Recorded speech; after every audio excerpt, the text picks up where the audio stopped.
मैं क्वेश्चन पढ़ रहा हूं आपके साथ।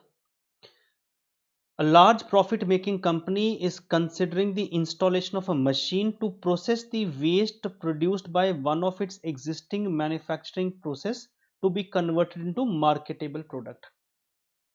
पहली 3 लाइनें पूरी भूमिका बांध देती हैं, भावना बना देती है क्वेश्चन की। एक प्रॉफिट मेकिंग कंपनी है जो एक मशीन इंस्टॉल करने का सोच रही है, जो क्या करेगी, वो प्रोसेस करेगी उस वेस्ट को जो उसके एक एग्जिस्टिंग मैन्युफैक्चरिंग प्रोसेस से आता होगा, produced by one of its, मतलब एक उनका ऑलरेडी कोई प्रोडक्शन चलता होगा, वहां से कुछ वेस्ट आता होगा, वो एक मशीन लगाने का सोच रहे हैं। उस मशीन से क्या होगा? Now look at the line I am saying, मैं यहां से पढ़ रहा हूं। installation of a machine to process installation of a machine to process the waste produced by one of its existing manufacturing process to be converted into marketable product। पहली 3 लाइनें पूरी भूमिका बांध देती है कि अभी उनके पास कुछ वेस्ट होता है, ये मान लो कुछ वेस्ट होता है, उस वेस्ट को प्रोसेस करके उसे मार्केटेबल करेंगे। तो ऑप्शंस क्या होगा? या तो वेस्ट है या क्या करेंगे, प्रोसेस कर लेंगे। दो ऑप्शन बन गई ना। आपको ये ऑप्शन याद दिलाएगा थोड़ा थोड़ा कुछ रिप्लेसमेंट डिसीजन का, आइदर दिस और दैट। हालांकि रिप्लेसमेंट नहीं कहूंगा क्योंकि मशीन से मशीन रिप्लेस नहीं हो रही है, बट एक दिमाग में बिठाना कि इंक्रीमेंटल कैश फ्लोज का एक फील आना चाहिए, that feel has to come. आगे क्या कहता है? एट प्रेजेंट, अभी at present the waste is removed, कचरा जो है उसको रिमूव किया जाता है by a contractor for a disposal on a payment of ₹150 lakh per annum for next 4 years. भाई साहब, कोई दबा के वेस्ट होता है इसका मतलब? उस वेस्ट को जो बनता है ना, वेस्ट होता है जो, या जो उनका मतलब प्रोडक्शन से निकलता होगा जो काम का नहीं है, उसको रिमूव करने के लिए कॉन्ट्रैक्ट दिया गया है, जिसके लिए 150 लाख रुपए हर साल पेमेंट होते हैं अगले 4 साल तक। कमाल हो गया भाई साहब, क्या दबा के वेस्ट है? कमाल कमाल है। 150 लाख कितने होते हैं? बड़ा अमाउंट होता है कुछ। The contract can be terminated, उसे खत्म किया जा सकता है upon installation of the aforesaid machine. अगर हम मशीन लगा लें तो हमको फिर वेस्ट को फेंकना नहीं पड़ेगा ना, कॉन्ट्रैक्टर को नहीं देना पड़ेगा ना, फिर तुम उसे क्या करेंगे? प्रोसेस करेंगे बेटा। On payment of compensation of 90 lakh before the processing operation start. Sir एक बार लाइन फिर से पढ़ें। The contract can be terminated upon installation of the aforesaid machine on payment of a compensation of 90 lakh before the operation start. इसका मतलब ये है, अब मैं इतनी लाइनों को समराइज कर दूं। वेस्ट को वेस्ट रहने दो, कॉन्ट्रैक्टर को 150 लाख रुपए दो, एक तो ये तरीका है। या आप कॉन्ट्रैक्टर को भाई तुझे ये नहीं करना है, तेरा कॉन्ट्रैक्ट कैंसिल, 150 लाख हर साल बचेंगे। क्या बचेंगे? 150 लाख हर साल बचेंगे। 90 लाख रुपए का एक वन टाइम पेमेंट उसे कर दो, कैंसिलेशन फीस, और मशीन लगा लो। बन गई ना चॉइस? या तो 150 लाख, या उसको खत्म करो, वो 150 लाख बचाओ, 90 लाख क्या, 90 लाख का वन टाइम पेमेंट करो, और उस वेस्ट को प्रोसेस करो। उस प्रोसेसिंग की जानकारी आगे दी गई होगी। This compensation is not allowed as a deduction for tax purpose. This compensation means 90 lakh. पहले पैराग्राफ ने हमें एग्जिस्टिंग सिनेरियो का बता दिया है कि एग्जिस्टिंग सिनेरियो जो है वो वेस्ट का है, उसे कॉन्ट्रैक्टर को कॉन्ट्रैक्ट पे दिया गया है, वो उसे हटाएगा तो उसे 150 लाख रुपए दिए जाएंगे। लेकिन हम अगर मशीन लगाते हैं, मशीन की जानकारी कुछ दी नहीं है, वो आगे पैराग्राफ्स में आएगी। अगर हम मशीन लगाते हैं तो उस कॉन्ट्रैक्ट को, जो पुराने वाला कॉन्ट्रैक्ट, उसे कैंसिल करेंगे। 90 लाख रुपए वन टाइम पेमेंट होगा बिफोर दी प्रोसेस स्टार्ट्स। का मतलब होता है कि आपको 0 पीरियड पे पेमेंट करनी पड़ेगी और आप 150 लाख हर साल के बचा लेंगे। जी सर। और इस 90 लाख पर कोई भी टैक्स का कंसेशन नहीं मिलेगा। The machine required for carrying out the processing will cost rupees 600 lakh. इसका मतलब है जो प्रोसेसिंग के लिए मशीन लेनी पड़ेगी, अब नई नई की जानकारी दे रहे हैं बेटा, नई की जानकारी 600 lakh to be financed by loan repayable in 4 equal instalment commencing from end of year 1। Institute ने ना बहुत सारी एजम्पशंस दी हैं, मैं एंड में एजम्पशंस दिखाऊंगा अभी आपको। मैं उनसे एक रिक्वेस्ट समझ लो, या दिल से रिक्वेस्ट कर रहा हूं, मुझे नहीं पता उन तक आवाज पहुंचती है या नहीं पहुंचती है, क्या है, या वो कैसे पेपर बनाते हैं। अजम्पशंस में 5 या 7 अजम्पशंस हैं, उनमें से 4-5 तो ठीक हैं, 2 ऐसी हैं जो अजम्पशंस नहीं होनी चाहिए। जो 5 है वो तो हम भी लगाएंगे, नॉर्मल सिनेरियो में लगा लेंगे। 2 ऐसी हैं, they should give as a note in the question itself. जैसे ये जो लाइन है, 600 लाख रुपए आपने मशीन लेने के लिए लगाए, उसके 4 इंस्टॉलमेंट। अब वो 4 इंस्टॉलमेंट कैसे होने चाहिए? क्या प्रिंसिपल के 4 करूं या इक्वेटेड एनुअल इंस्टॉलमेंट? मैं कंफ्यूज नहीं कर रहा हूं, it's a genuine question please. Language is not clear, I am saying language is not clear. अगर फाइनल में हम इसे कर रहे होते, जब चैप्टर हुआ करता था हमारे पास लीजिंग, जब हम इसे करते थे, उस टाइम पे इक्वल इंस्टॉलमेंट्स का मतलब था इक्वेटेड का मतलब प्रिंसिपल प्लस इंटरेस्ट की 4 इंस्टॉलमेंट, जबकि इंस्टीट्यूट ने प्रिंसिपल की 4 मानी है और नीचे अजम्पशन दी है, नोट दिए कि we have assume principal payment. मैं हालांकि प्रिंसिपल पेमेंट मान लूंगा, लेकिन आप एग्जाम में जो भी करके आएंगे ये क्लियर नहीं था, they should have given a 4 principal payment, because ये लैंग्वेज है ना, लोन रीपेबल इन 4 इक्वल। हालांकि कई बार ऐसा भी होता है, लिखा जाता है 4 equated annual instalment, 4 equal instalment, ये एम्बिगुअस टर्म्स हैं। इक्वेटेड एनुअल इंस्टॉलमेंट होता तो बात खत्म थी। 4 equal instalments of what, principal plus interest और ओनली प्रिंसिपल। इसको या तो रट्टा मार लो, ये लॉजिकली पता होना चाहिए। तो मैं करूंगा वही जो इंस्टीट्यूट ने किया, क्योंकि उन्होंने दिया है, बट मैं उनसे मतलब I would request them please give this a note. पहली प्रॉब्लमैटिक पॉइंट जो इस क्वेश्चन में मुझे दिखा कि 600 लाख है, इसका मतलब मशीन कितने की आएगी। अब हम कोर बात करते हैं। 600 लाख की मशीन आएगी और उसके 4 प्रिंसिपल के पेमेंट हो गए, और वो कहते हैं the interest of 14% per annum, बाकी 14% इंटरेस्ट लगेगा। इसका मतलब हो गया पहले साल 600 लाख पे। अच्छा, अगर वो नहीं कहता ना to be paid from the year end one, हम पेमेंट को हमेशा ईयर एंड ही मानते हैं, तो 600 लाख पे 14% पहला, फिर 150 पे किया, 450 लाख पे 14%, फिर 150 पे किया, 300 पे 14%, फिर 150 पे किया, 150 पे 14%। तो इंटरेस्ट की कैलकुलेशन मैं आपको दिखा दूंगा, साइड में भी बना लेंगे, पहले क्वेश्चन को पूरा फ्रेमवर्क बना लें। उसके बाद कहता है कि eight the end of 4th year, चौथा साल जब खत्म होगा, 4 साल क्यों कह रहे हैं, क्योंकि ऊपर 4 साल था, equal life, equal life replacement, कुछ दिमाग में हल्का हल्का ना ऐसा चलना चाहिए आपके। Machine can be sold for 60, the cost of dismantling will be 45 lakh. इसका मतलब है 60 लाख की बेचेंगे, 45 लाख का खर्चा आएगा, नेट में घर कितने बचेंगे आपके पास, 15 लाख रुपए। अब इसके अंदर भी एक उन्होंने अजम्पशन मानी है, मैं पहले बता देता हूं, दे हैव अज्यूम्ड कि हमने टैक्स को इग्नोर किया है कैपिटल गेन लॉस में। एंड में समझा दूंगा कैसे निकालते हैं, कैसे निकालते हैं। मे बी क्वेश्चन की लेंथ बड़ी थी, इसलिए सिंप्लिसिटी के लिए उन्होंने लिया होगा। पहले पैराग्राफ ने बताया कॉन्ट्रैक्टर को क्या देते हैं, अगर कॉन्ट्रैक्ट कैंसिल करेंगे तो उसे वन टाइम पेमेंट करेंगे 90 लाख की, जो टैक्स नहीं बचाएगा, बट वो 150 लाख बचेंगे और टैक्स को हमें एडजस्ट करना पड़ेगा उस 150 लाख में। 150 लाख में एडजस्ट करना पड़ेगा क्योंकि पहले हम खर्चा था, टैक्स बचाते थे, अब वो इनकम होगी तो टैक्स पेमेंट होगा। It's as good as this भाई, 150 लाख इनकम होगी तो टैक्स पेमेंट होगा, 90 लाख का जीरो पीरियड में खर्चा होगा लेकिन वो टैक्स नहीं बचाएगा। सेकंड पैराग्राफ में मशीन की बात की है, 600 लाख की आएगी, 150 लाख के 4 इंस्टॉलमेंट होंगे, इंटरेस्ट पहले 600, 450, 300, 150 पे लगेगा, और चौथे साल के एंड में 60 लाख का आप बेचेंगे, 45 लाख रुपए आपके डिसमेंटलिंग के लग जाएंगे, मतलब भारी भरकम खर्चा तो डिसमेंटलिंग का भी आ गया, और आपके क्या आ जाएगा, वो 15 लाख नेट बच जाएंगे। Sales and direct cost from off the product emerging from the waste processing, जब आप उसे प्रोसेस करेंगे 4 साल के लिए, तो नीचे दी गई आपकी सेल्स और उनके खर्चे आ गए। ये खर्चे दे दिए, कुछ सेल्स है, मटेरियल कंजम्पशन लगेगा, wages, other expenses, factory depreciation as per income tax, ये खर्चे आ गए उस मशीन से संबंधित और उससे होने वाली इनकम। जब आप मार्केट करेंगे तो सेल्स का डेटा भी, खर्चे का डेटा भी दिया इन्होंने। Initial stock of materials required before commencement of the processing operation is 60 lakh at the start of year 1। start of year 1 means zero period। Working capital की बात कर रहा है, क्या बात कर रहा है बेटा, वर्किंग कैपिटल की, इंट्रोडक्शन ऑफ वर्किंग कैपिटल। हालांकि आपने याद किया होगा जीरो पीरियड में introduction is outflow, eight the and it is release inflow. इसमें छोटा सा एक पॉइंट आएगा, मैं इसको अलग से डील कर लूंगा, बट इसको पढ़ लेते हैं। 60 लाख का जीरो पीरियड में इंट्रोडक्शन ऑफ वर्किंग कैपिटल आएगा। Stock level of material to be maintained at the end of year 1 to 3। 1 to 3 का मतलब हो गया 1 2 3, 3 साल तक आप 165 लाख लगाएंगे और चौथे साल में वो नील हो जाएगा। अब इसमें जो एक एडिशनल पॉइंट आ गया, जनरल पॉइंट जो आप शायद रेयरली देखते हैं, वो है 60 लाख का जीरो में आउटफ्लो और 165 दूसरे तीसरे में। तो पहले साल जीरो पीरियड में भी आउटफ्लो दिखाई देगा, increase in working capital. Incremental की बात कर रहे हैं, अगले साल भी थोड़ा इंक्रीज दिखाई देगा 165 तक, और कितना दिखाई देगा, 165 माइनस 60, 105, और एंड में कितना रियलाइज हो जाएगा, 165 पूरा चौथे साल में आ जाएगा वो। The storage of material will utilise space which would otherwise have been rented out for 30 lakhs per annum. इसका क्या मतलब सर, आपको मटेरियल स्टोर करने के लिए कुछ स्पेस यूज करने पड़ेगा, पहले उसको आप रेंट पे देते थे, 30 लाख की इनकम आती थी, इसका मतलब है that is as good as opportunity loss now. ये आपको दिखाना पड़ेगा, जो इस इनकम स्टेटमेंट में अभी नहीं दिखाई देता है। तो एक ये एडिशनल खर्चा आ गया आपके पास, क्या आ गया, एडिशनल खर्चा, ऊपर नहीं दिखा हुआ है कहीं भी। तो इसका मतलब पहले आपसे कुछ इनकम होती थी, क्योंकि अब आप उसको यूज करोगे स्टोर को तो स्टोरेज की तरह, तो आपका एक अपॉर्चुनिटी कॉस्ट 30 लाख का आएगा।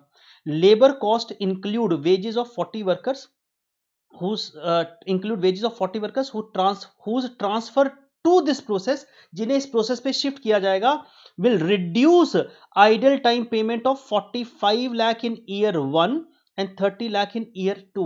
lakh this process will reduce idle time payment wages. तो बेसिकली एक सीधी सीधी बात है कि आप कुछ आइडल टाइम पेमेंट करते थे, जिन्हें अब इन्हें वर्कर्स को अब क्या करेंगे, काम पे लगा लिया जाएगा। तो 45 लाख रुपए जो हैं in year 1 and 30 lakh in year 2, इसका मतलब मैं अगर सिंपल सी बात करूं, ये पहले साल में 225 का खर्चा नहीं दिखाई देगा, मैंने काट दिया हल्का सा, और ये 225 का नहीं दिखाई देगा।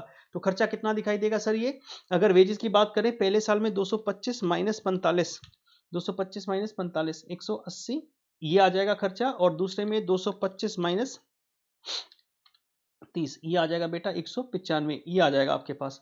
तो और सिर्फ दो की बात की है, यस, तो वेजेस रिड्यूस हो जाएंगे जी। Whose transfer to this process will reduce idle time payments of 45 lakhs in year 1 and the 30 lakhs in year 2। एक मिनट दीजिएगा मुझे बेटा, एक एसी की दिक्कत थी थोड़ी सी। It's okay. सुनो मेरी बात को जरा, हम कहाँ थे? लेबर कॉस्ट की बात करता था, आइडल टाइम पेमेंट वेजेस, मतलब हम उन एम्प्लॉयज को यूटिलाइज नहीं कर पाए थे, फ्री फंड का खर्चा लग रहा था, वो रिडक्शन हो जाएगा। आप सिंपल सी बात मान के चलें, बस और कुछ नहीं है जी, बहुत सिंपल सी बात कहें तो 45 लाख रुपए यहाँ बचेंगे आपके पास, मतलब और 30 लाख यहाँ बच जाएंगे, तो मेरा यहाँ फायदा हो जाएगा।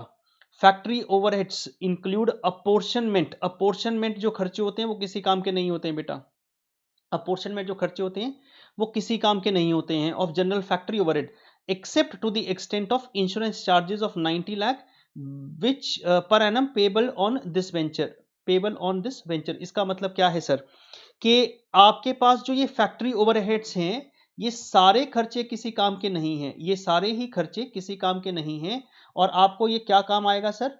ये काम आएगा सिर्फ इतना सा कि इसमें से 90 लाख जो है वो रेलेवेंट है मेरे, ऑफ दिस वेंचर, मतलब 90 लाख का खर्चा इससे संबंधित है। The companies tax rate is 30%, और प्रेजेंट वाले फैक्टर्स दिए हैं आपको। Advise the management on the desirability of installing the machine for processing the waste, क्या उस मशीन को इंस्टॉल करना चाहिए या नहीं करना चाहिए, पूछा है। एक बार क्वेश्चन को सर समराइज वापस कर देंगे, मैं समराइज करता हूँ कि क्वेश्चन एक बार फील आ गया ना, तो डेटा बनाना मेरे लिए बहुत आसान है बेटा। डेटा बनाना तो मेरे लिए चैलेंजिंग बिल्कुल नहीं है, it's a very easy part. मैं एक बार फिर से देख रहा हूँ।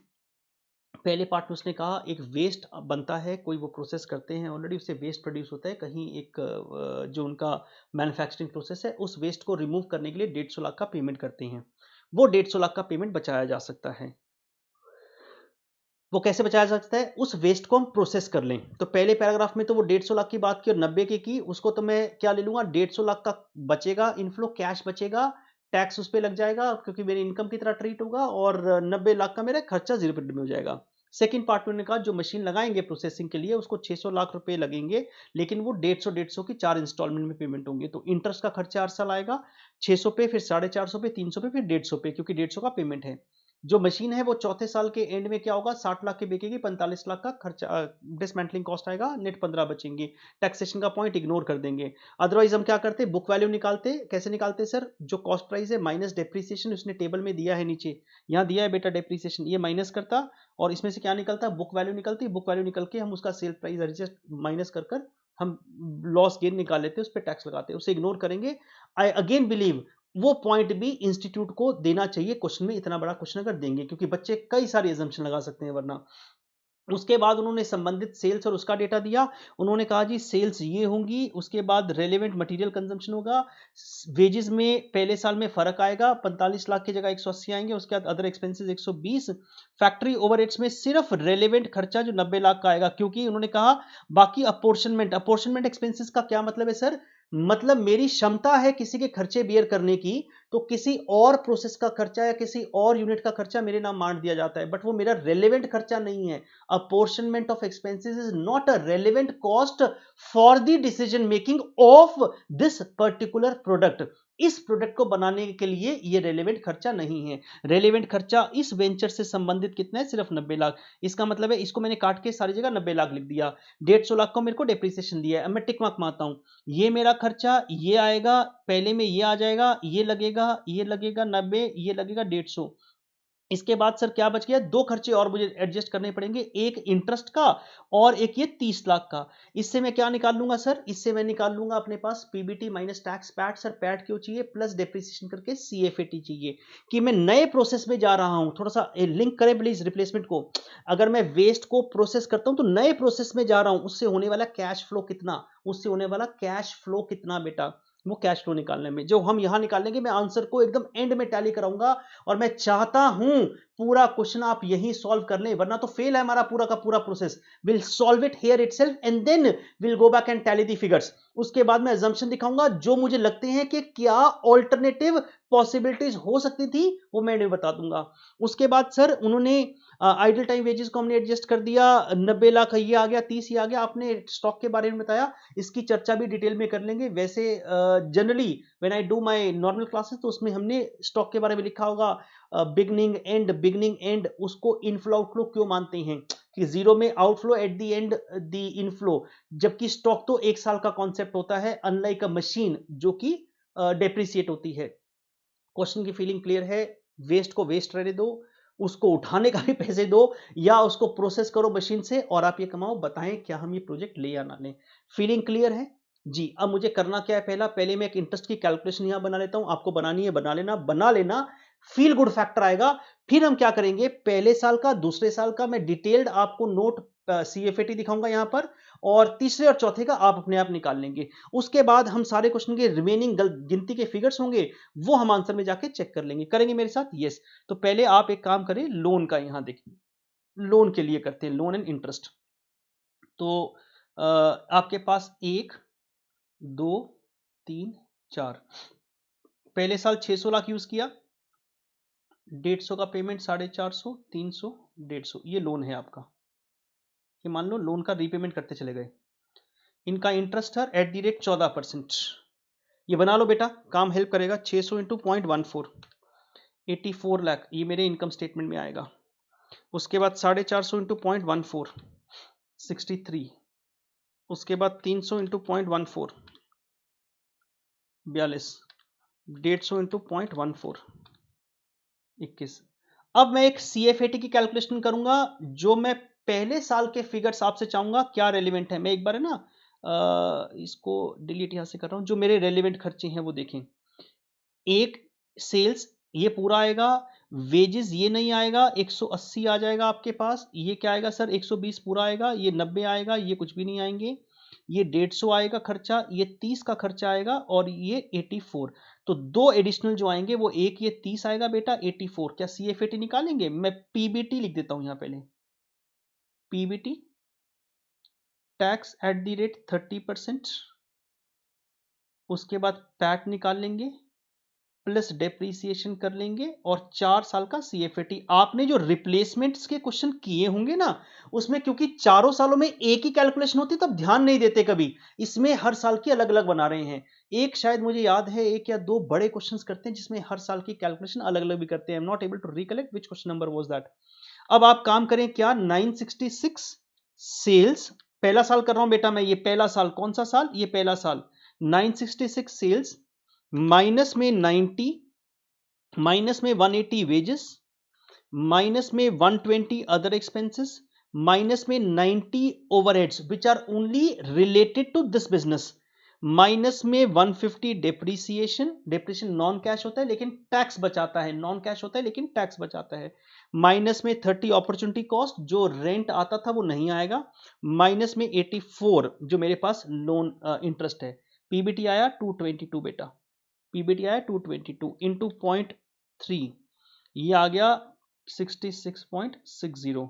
और इसके बाद मेरे पास पैट लेवल आ जाएगा बेटा कितना, 222, 155.4, ये पैट आ गया। इसमें मैं डेप्रीसिएशन ऐड कर दूं कितना, 150, ये कितना हो जाएगा सर, 305 रुपये 40 पैसे। क्या अगले की भी कैलकुलेशन करेंगे, सेकंड की भी कर ले, और थर्ड फोर्थ की भी कर लेंगे। सेकंड में डिटेल कर रहा हूं फिर से। 966 माइनस में 120, wages 195, other expenses 135। Sir cash को निकाल रहे हैं क्योंकि मुझे पता होना चाहिए ना नए वाले मशीन से भाई कितनी इनकम आएगी इन दी कैश टर्म्स। एनपीवी कैसे निकालूंगा वरना नालायक। -90, -114 -30 -63, ये आएगा 219, 219, ये आएगा 219। मैं डायरेक्टली कर रहा हूं बेटा, पैट इंटू 0.7, 153.3 प्लस डेप्रीसिएशन 114, ये आ जाएगा 267.3। एक काम करेंगे, अब जरा आप तीसरा और चौथा भी निकाल लें। निकालने तो बेटा आपको फील गुड फैक्टर आएगा, then I will show you the answer. फिर हम चलेंगे, क्वेश्चन खत्म है। क्वेश्चन लेंदी नहीं था, क्वेश्चन खत्म है, बस क्वेश्चन इतना सही था।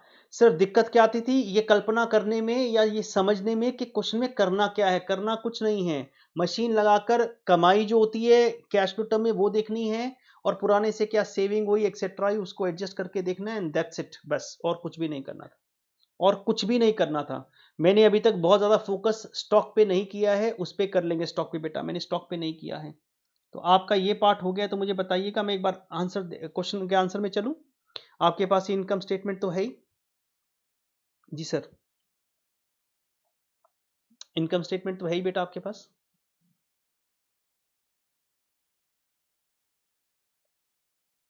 ये सर देखिए जरा,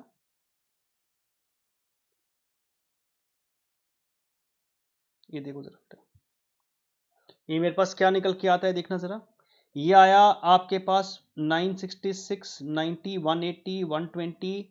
फैक्ट्री ओवरहेड्स किसका आएगा, सिर्फ इंश्योरेंस किसका आएगा बेटा, सिर्फ इसका इंश्योरेंस वाला पार्ट। अपॉर्चुनिटी कॉस्ट ये आ गया, और इंटरेस्ट आ गया, डेप्रीसिएशन आ गया। ये मेरे पास पैट लेवल है, इसने CFAT निकाला, पैट निकाला है, कोई बात नहीं, इन्होंने पैट निकाला है तो बेटा कोई बात नहीं, इन्होंने पैट निकाला। हमारे पास कितना आ रहा था पैट, 155.4, 153.3, 150, 155.4, 153.3।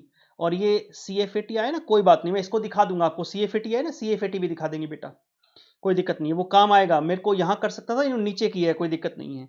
तो ऐसे ही तीसरे चौथे का भी निकाल लेंगे, बिल्कुल निकाल लेंगे। अब जरा सुने मेरी बात को, अब जब कैश फ्लोज बनाएंगे इंक्रीमेंटल, जरा ध्यान से देखिए, मैं कुछ हाईलाइट कर रहा हूं, ये मैंने हाईलाइट किए हैं, ये मैंने बेटा हाईलाइट किए हैं, देखिए जरा आपने, ये हाईलाइट किए हैं। आप इन तीनों को देखें क्या आता है, ये तीनों को जरा देखें, इन तीनों को देखें। इसने क्या किया, इंक्रीमेंटल प्रॉफिट ये पार्ट लिया, टैक्स का लिया, और डेप्रीसिएशन को ऐड बैक कर दिया। भाई इसको अगर करो आप 222, 150 एंड 66.6 करके देखो कितना आता है। 222 प्लस 150 माइनस 66.6, नालायक के तो नालायक है, 305.4, 305.4 यही तो आता है, और यही तो चीज ये है 305.4। मैं डायरेक्टली भी लिख सकता था, बट इनको आदत है कुछ बड़ा दिखाने की, तो दिखाया है, कोई बात नहीं, दिखा दिया, 305.4 जी सर।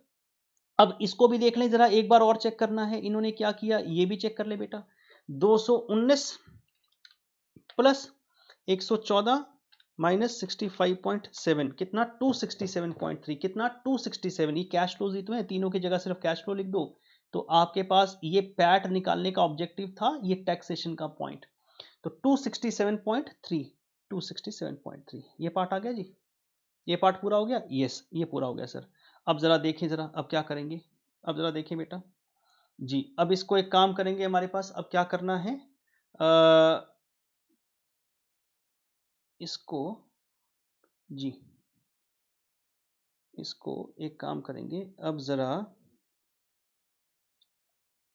ये हो गया ना, ये पार्ट पहला हो गया। अब जरा देखिए, मैं नीचे वाला पार्ट दिखाता हूं, contract payment saved, contract payment saved, जरा इसको देखिए बेटा, कॉन्ट्रैक्ट पेमेंट सेव्ड 150, 150, 150 एंड 150, ये बच जाता है। ये कहां से बचा आपके पास, ये पहले वाला पार्ट था, क्योंकि अब कॉन्ट्रैक्ट का पेमेंट देंगे नहीं, उसके ऊपर टैक्स, क्योंकि इनकम आएगी तो टैक्स आया, ये वाला पार्ट हो गया पहला पैराग्राफ, इसमें भी कोई दिक्कत नहीं है सर। कंपनसेशन फॉर कॉन्ट्रैक्ट 90, इसकी भी दिक्कत नहीं है, मैंने सिर्फ अभी तक स्टॉक की बात नहीं की है, इसका भी 90 आ गया जी सर। अब जरा और देखें, यस सर, लोन का रीपेमेंट 150, 150, 150, 4 प्रिंसिपल के पेमेंट ये भी आ गए। उसके बाद सेकंड पैराग्राफ में, सेकंड पैराग्राफ में अगर आप देखो, इसने कहा था 60 lakh adjust for what, 45 lakh, 60 lakh adjust for what, 45 lakh, ये बोला था बेटा, यस। इसको देखेंगे तो कितना आएगा, जरा देखें, ये 15, ये प्रॉफिट नहीं है, ये net cell of machinery, net price आया है, net cell of machinery after that जो डिसमेंटलिंग कॉस्ट का पार्ट था। जी सर। अब मेरे पास उसके बाद कैश फ्लोज आते हैं, डिस्काउंटिंग फैक्टर, एनपीवी निकालते हैं। अब क्या बात रह गई, सिर्फ स्टॉक की रह गई। क्या मैं स्टॉक की बात कर लूं? क्वेश्चन में कुछ नहीं था, अगर देखें तो कुछ भी नहीं था। आपने किया ये सारा कैलकुलेशन, इतना कैलकुलेशन था, बट जब आप पहली बार देखते हैं तो एक फील आता है कि पता नहीं, ऐसे सांस भरती है कि क्या है, और वो भरना तय है। वो जब तक नहीं होगा ना, ऐसे सांस नहीं भरेगी, या ऐसे जब तक फियर नहीं आएगा, आप पढ़ेंगे भी नहीं। Feel the fear and do it any way. I am saying feel the fear and do it any way. डर को महसूस करो और आगे बढ़ते चले जाओ। डर को महसूस करो, आगे बढ़ते चले जाओ। That is what the life is all about. तो कुछ में कुछ भी नहीं था।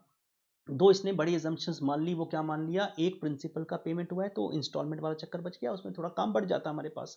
एक दूसरा इसने क्या मान लिया कि प्रॉफिट और लॉस सेल के ऊपर जो आया मशीन के ऊपर, इसे टैक्स इग्नोर किया, इसने पॉइंट दिए हैं। अब बच गई स्टॉक की बात। स्टॉक में वो क्या कहता है, देखिए जरा, कि आप इनिशियल स्टॉक 60 लाख का लगाएंगे, उसके बाद 165 हो जाएगा अगले साल। तो अगर आप देखें, मैं कायदे से क्या कहूंगा बेटा, अगर मैं जनरल भाषा का प्रयोग करूं, let suppose I am using general भाषा का प्रयोग, 60 लाख का zero period outflow, and then additional 105, क्योंकि 60 तो पहले था, और एडिशनल 165 में जाने के लिए इंक्रीमेंटल 105 लगा, और एंड में रियलाइज हो जाएगा। जिन्होंने क्लासेस ली होगी वो अपने पास, या जिन्होंने नोट्स होंगे वो अपने नोट्स खोल के देखिए। मैंने जब ये पॉइंट आपको लिखाया होगा ना, ट्रीटमेंट ऑफ, हेडिंग दी होगी treatment of working capital and capital budgeting, treatment of working capital and capital budgeting, उसमें लिखवाया होगा। मैं बाकियों के लिए बोल रहा हूँ, जरा थोड़ा सा बिना लिखे मैं थोड़ा एक स्टेटमेंट बोल देता हूँ। वर्किंग कैपिटल का कॉन्सेप्ट होता है increase in working capital outflow, decrease working capital inflow. अगर हमें याद है तो ठीक है, नहीं तो कैश फ्लो स्टेटमेंट से हमने ये पिक कर लिया। उसके बाद नोट लिखवाया होगा, अगर क्वेश्चन कुछ ना कहे, जीरो पीरियड में इंट्रोडक्शन को आउटफ्लो माना जाता है, सेम अमाउंट को रिलीज को इनफ्लो माना जाता है। बिल्कुल ठीक कह रहे हैं सर, ये भी हो सकता है, कहा हो आपने। अब मेरी बात को और आगे सुन ले बेटा।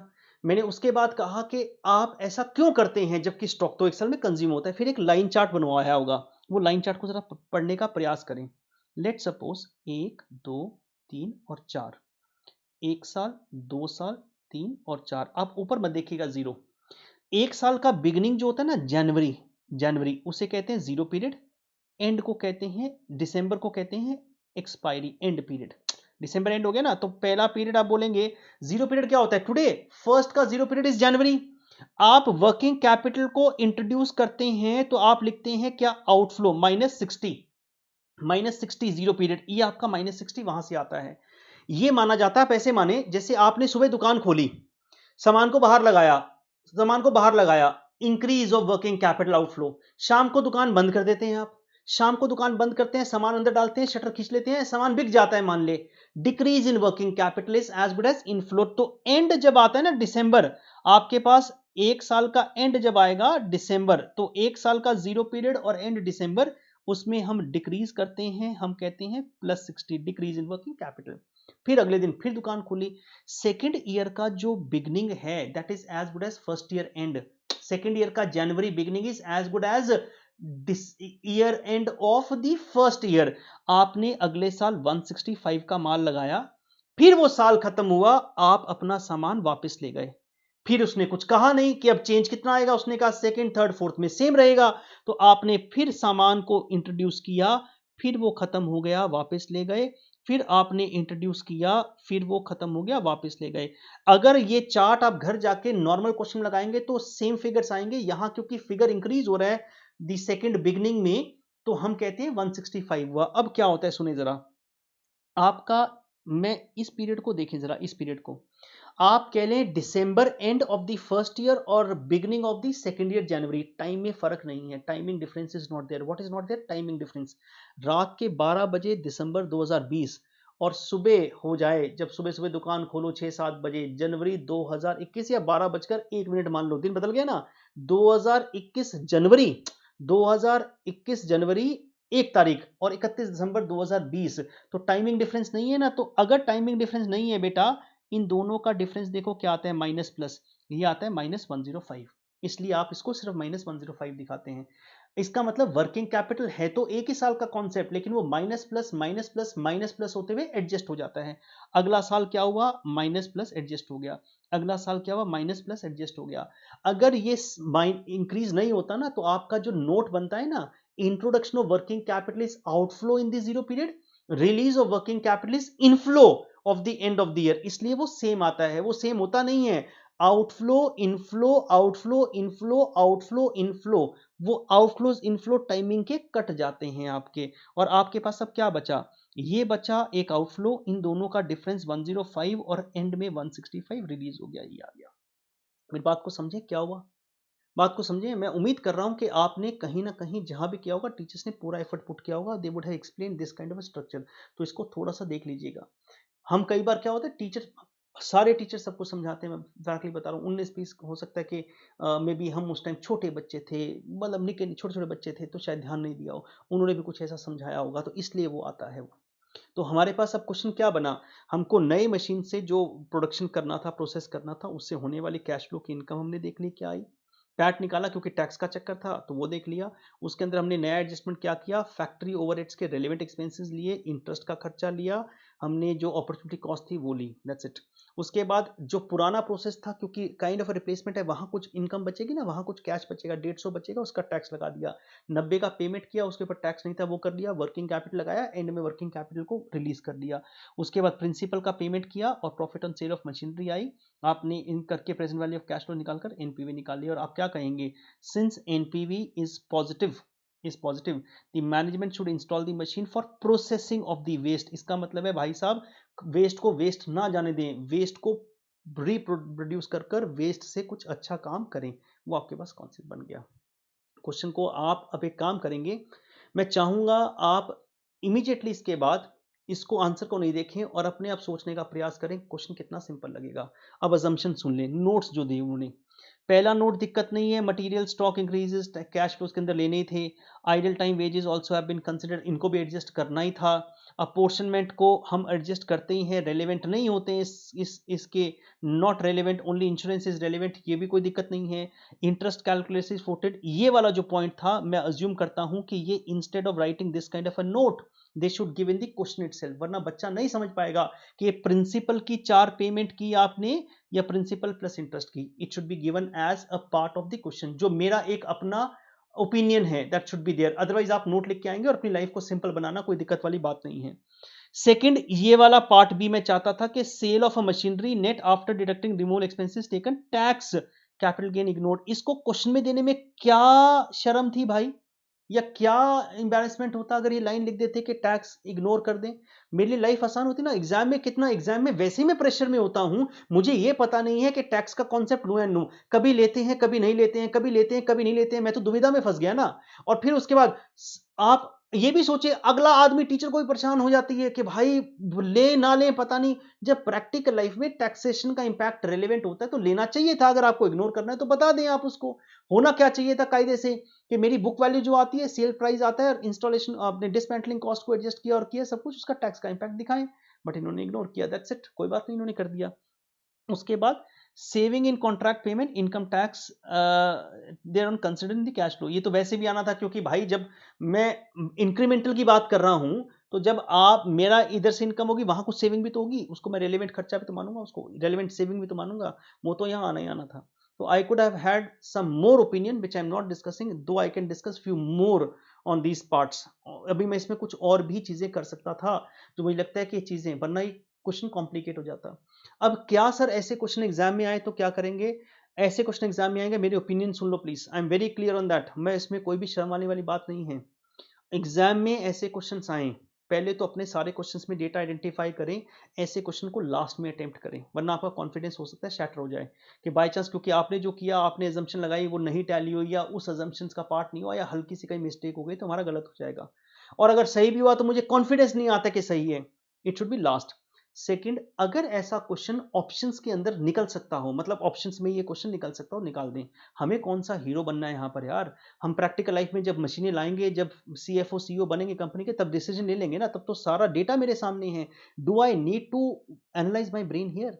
फिर सर आपने इतना बड़ा क्वेश्चन करा दिया, आप ऐसी बात कर रहे हो, मतलब बच्चे तो होते तो नालायक है ना, अब ये पूछेंगे। मैंने क्वेश्चन क्यों कराया, क्योंकि अगर बाय चांस इसका कोई संबंधित क्वेश्चन आ जाए और आपके पास कोई ऑप्शन बचे ही ना, ऑप्शन लेस हो जाए, आप छोड़ने के बाद भी ना बचे और यही एक सिंपल क्वेश्चन बचे, मतलब ये बाकी ऑप्शन में सिंपल पैरामीटर पे हो, तो क्या करोगे? आपको एक बेस आना चाहिए। But I am still presuming, given the way papers would be given, I hope institute बहुत केयरफुली काम कर रहा है आजकल। और वो पेपर में क्लैरिटी देता है। तो अगर वो पेपर में क्लैरिटी देता है तो हमें ये दिक्कत आनी नहीं चाहिए। तो आई नॉट फेसिंग प्रॉब्लम, बट मैं फिर भी कहूंगा ऐसे क्वेश्चंस को लास्ट में ट्राई किया करो, बिकॉज अजम्पशन बेस्ड है। और ब्यूटी इनकी होती है कि अजम्पशन सारी वैलिड मान ली जाती है कई बार, तो आपको नंबर मिल जाते हैं फ्री फंड के, कुछ भी कर लो आप। उसके बाद सेकंड पार्ट जो इंपॉर्टेंट था, अगर ऐसे क्वेश्चंस ऑप्शन में छोड़ जाएं, आपको कॉन्फिडेंस ना हो, तो please try them at the last end try to leave them as a part of the option के अंदर बच रहे हो। अगर कंपलसरी में मतलब कंपलसरी मतलब अगर ऑप्शन ही ना हो तो कोई चॉइस नहीं है। तो ये क्वेश्चन मैंने टाइम ज्यादा ले लिया इस क्वेश्चन के अंदर, खास करके जान करके टाइम ज्यादा लिया है बेटा, क्योंकि मुझे क्वेश्चन को पढ़ना था, हालांकि इतना टाइम नहीं लगना था। अब आप अगर अपने आप पढ़ेंगे, मेरे हिसाब से आपको 5 मिनट लगने चाहिए क्वेश्चन पढ़ने में, 5 से 6 मिनट, और 7-8 मिनट के अंदर आप ये क्वेश्चन बना लेंगे। कर लेंगे इसको बेटा? यस।